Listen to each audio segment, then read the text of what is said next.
Yay, you made it! Last day! Day 5. Welcome to Sustain. So, day 5 is all about, all right, I have this nice clean space.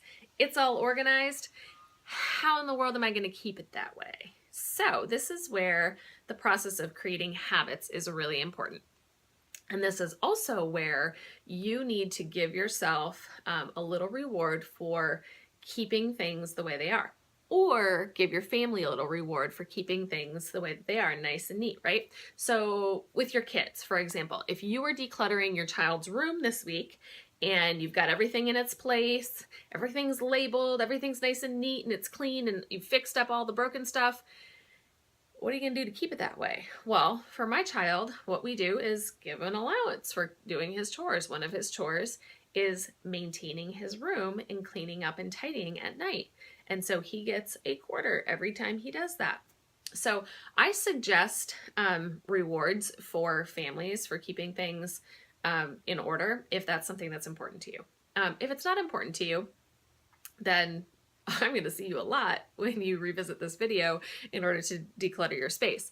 But in all seriousness, a good way to continue to sustain the process is just to check back when you do your regular cleaning. So I mentioned that during the third S, which was shine, because if you're cleaning regularly, then you're going to see stuff that's out of place. And it's a whole lot easier to just put it back when you find it that way than it is to do this whole decluttering process over and over and over again. Now, you're probably going to do that. You know, everyone does their spring cleaning and their fall cleaning and goes through their times of, you know, massive purging. I'm going to have a garage sale next weekend, so I'm looking for like anything I can possibly get rid of. But if you just go week by week and say, oh gosh, you know, that shouldn't be there, or I got out of order with whatever it is, then it's a whole lot easier to keep your stuff up. And I'll give you a good example of this. I did something similar to this for my ladies' church group a couple of years ago.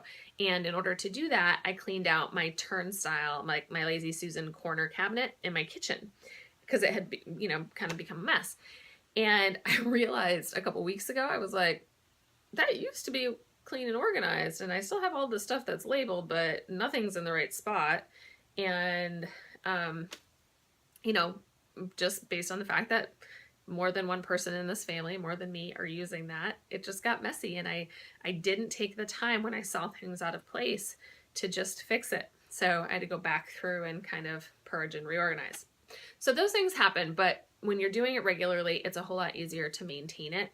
And that's the whole idea of the last S. So I hope that this has been helpful for you. Again, your 5S process is sort, set in order, shine, standardize, and sustain. So good luck with the rest of your process. Hey, and go and do this with other stuff too. Like, I know we went through one thing together this week, but it feels really good to do more than that. So maybe you can do that this weekend. All right. Hope you enjoyed the group, and hope that you get your workout in today. Don't forget that too. And we'll see you in another group. Thanks, guys. Talk to you later.